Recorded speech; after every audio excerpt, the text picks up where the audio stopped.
Hey guys, how's it going? Firebox here. There are a lot of changes coming to Dark and Darker tonight, and I want to go ahead and talk about them. I want to say two things before I start. Number one, solo Cleric might be really rough during this patch, and you're going to see why.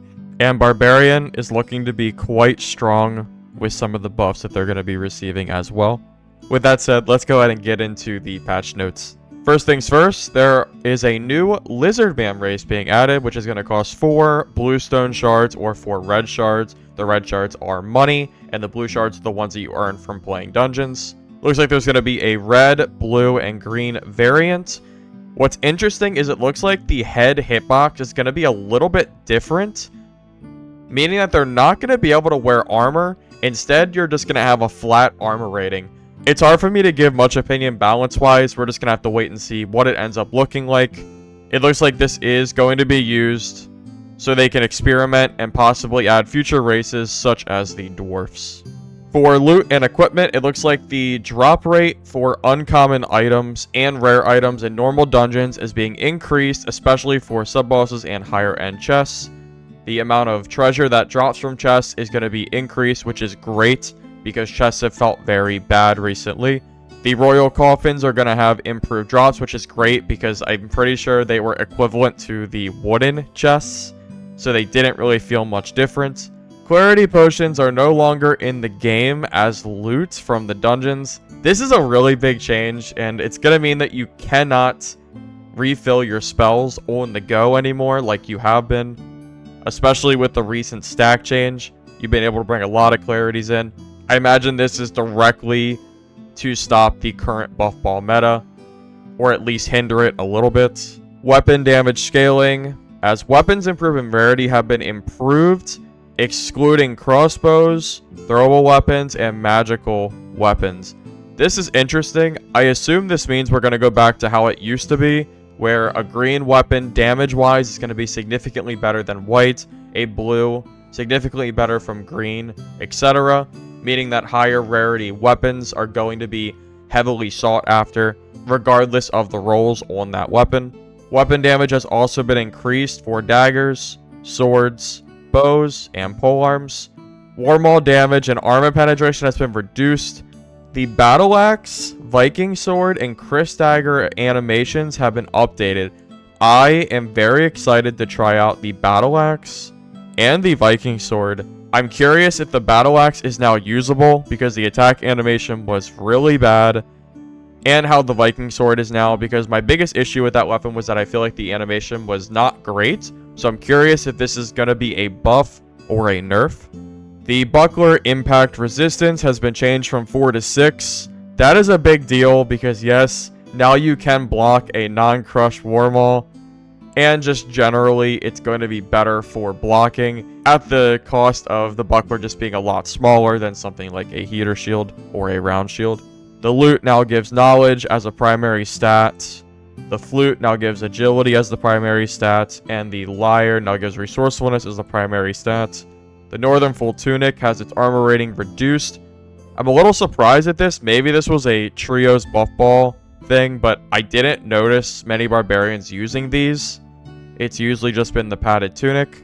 But speaking of padded tunic, the armor rating has been reduced and the movement penalty has been increased.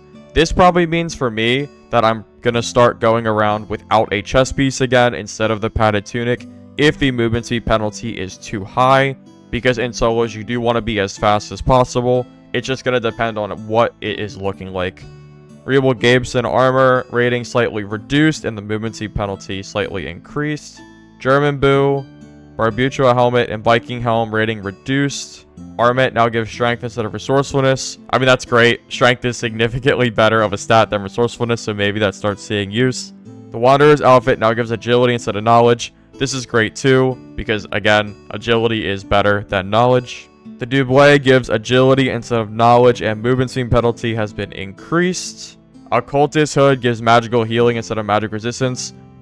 I mean, that's great. Magic healing for Warlock is significantly better than a little bit of magic resistance. The wizard hat and the wizard shoe is now going to give magic power instead of magic resist. And the Dread Hood is now going to give a 15% buff duration bonus, which is interesting. For the current random modifiers being added, the minimum action speed is going to go from 0.1% to 0.5%. The minimum armor from 1 to 2. The move speed minimum from 1 to 2. The minimum spellcasting speed from 0.1 to 0.5. The buff duration from 1 to 3, and 2 to 5 to 3 to 5, 5 to 10. The regular interaction speed from 1 to 3, 2 to 5 to 5 to 7.5, and 10 to 15. And the magical interaction speed changing the same exact way the regular is. And they finally fixed the debuff duration bonus not being applied properly, meaning that it's not a stat that just directly hurts you, which is great. I'm not sure how much this is going to really change anything because it still means the low rolls will not be great, but I think it's a step at least in the right direction, making interaction speed seem a lot better and not like a completely dead roll if you get one of the higher end stats. Now we have a lot to talk about here for class attributes, perks, and skills.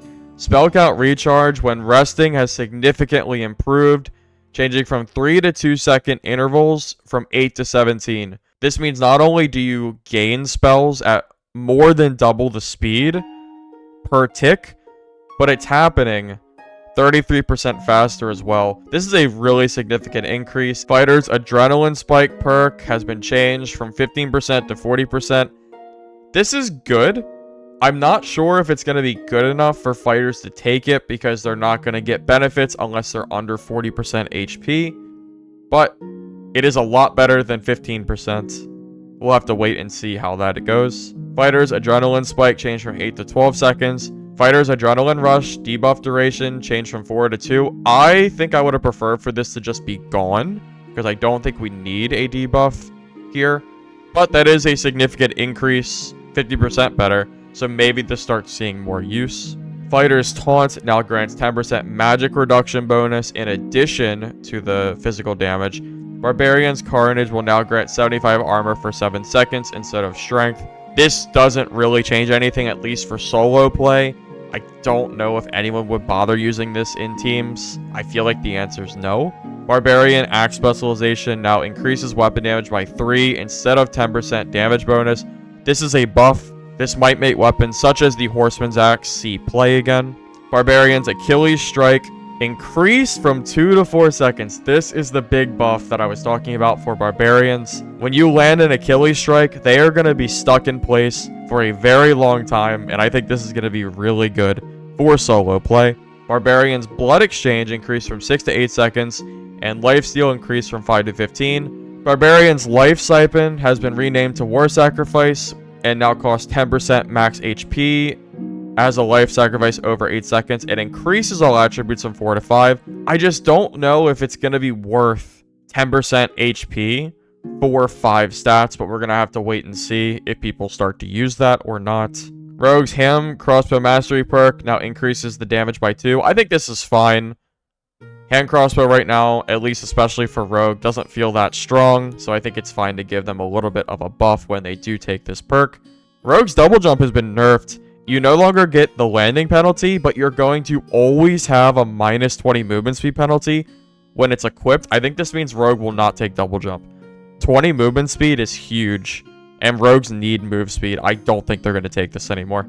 Rogue's weak point attack skill debuff duration has been reduced from 4 to 3 seconds, but the armor reduction rating has been increased from 30 to 40. I think I would call that overall a buff because they are going to have that burst during that 3-second period. But man, they're going to have to kill really fast to make use of this skill.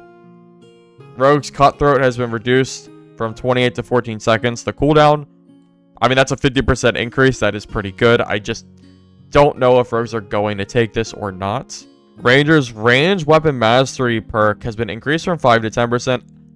I actually think this is fine, because Rangers don't feel overwhelming right now without the plus weapon damage scaling, so giving them a little bit more damage with this perk seems okay. Ranger's Crippling Shot now has the additional movement speed penalty applied to the target increased to 25% when shooting the legs. That's pretty good, but I just don't know if they would take this because they already get that free slow already. Alright, this is where we're going to start getting into Cleric, and I'm going to be honest, Cleric might be more balanced in trios, but I fear for solo Cleric's viability in this coming patch. Cleric's secondary default weapon changed from Wizard Staff to Spellbook. This is great for starter Cleric because the staff is bad. Cleric's lesser heal count reduced from 4 to 3, and casting time speed has been increased by 0.25 seconds. That is a really big deal. Having one less heal and take 25% longer, that's going to be rough for us solo Clerics, fan. Cleric's Holy Strike now has a 0.5 second delay before dealing damage. This is a pretty big nerf too. That 0.5 seconds is enough time for someone to step out of the circle area. Cleric's Holy Light has been reduced from 4 to 3. The casting speed has been increased from 2 to 2.5 seconds, and the base heal has been decreased. This is only going to affect Team Cleric, so we don't really have anything to worry about for solo play. Cleric's Earthquake spell has been decreased from 2 to 1. I don't really use Earthquake anyway in solos, but I guess it's been a problem in teams. But I'm definitely not taking this in solos anymore with only one charge. And Locust Swarm was already terrible. I don't know why they even reduced it, because I have never seen a Cleric use Locust Swarm. Maybe there's been some hidden text somewhere that I don't know about. But yeah, I just don't think this is going to be used. Wizard's Haste no longer grants movement speed. That's a big deal, but increases spellcasting speed by 12%. I think most wizards would probably prefer the movement speed bonus, so that does sound like a nerf. But this means that you're no longer going to be able to cast haste onto your teammates, such as a barbarian, to make them go in at very fast speeds, because they're not going to want the spellcasting speed. Wizard's invisibility now leaves an after image after every 1.5 seconds. This makes me think that invisibility is not going to be nearly as good either. Bard's base attributes have been updated from 14 to 13 strength and 7 to 8 will. Bard's encore skill now plays the next song at the maximum song playing speed. Bard's Shriek of Weakness AoE range has been changed from 450 to 600 to all 300. Alright, well, Shriek of Weakness has been nerfed, so that's something to note. Bard's Song of Silence has been changed, also nerfed the same way Shriek of Weakness was, and now only silences enemies instead of everyone, so this is obviously a change directed at team gameplay. Bard's Chorale of Clarity spell recharges from 3 to 2 and 8 to 17. Okay, so this did get buffed. The luck value given by Bard from luck has been changed from 100 to 50. That is a really big nerf. The cost of all spells used by the Warlock has been reduced. That's pretty crazy, but then you look at the bottom, which says that Torture Mastery doubles the cost of spells. So they're trying to make it so if you don't have Torture Mastery, you are not going to have to pay as much for spells. Maybe there's some kind of build you can do without Torture Mastery, but I just can't imagine you're going to get much use because of how strong Magic Healing Warlock is. Some additional updates for the amount of players and portals in each dungeon. Goblin Caves is going to still have 7 players, but only 4 escape portals and 1 escape. Ruins is now 16 players and 12 escape portals. Crypts is going to be 18 players and 10 portals with 3 escapes, with 4 down portals and 3 fixed down locations. The Inferno is going to be set for 15 players and now has 7 escape portals. Proximity VoIP has been disabled, and all player names are hidden during the base game phase of the game. This is pretty interesting. I'm a little bit surprised to see this, but maybe this is their way of trying to reduce the teaming organically, like they mentioned in previous announcements. Protection Shrine has been reduced from 15 to 5%, and Magic reduced to 5. That's a really big nerf, and I imagine that's such a marginal upgrade. It's not going to be nearly as impactful. The Power Shrine has been reduced from 30 to 15, and wow, the Fountain of Speed has reduced from 50 to 10. That is an insane change. That is going to significantly decrease the power of teams taking over the Speed Shrine to rush for kills. That's insane. Alright, and those are going to be the patch notes. If you liked the video, give it a like, sub to the channel for future content, and comment below any suggestions you might have, and what you think of these current patch notes. I'm very interested to see. I do want to take a moment to thank Kid Brutal, Old Duck, and Gamatron for supporting this video alongside our other members. Thank you all for watching. Have a good night.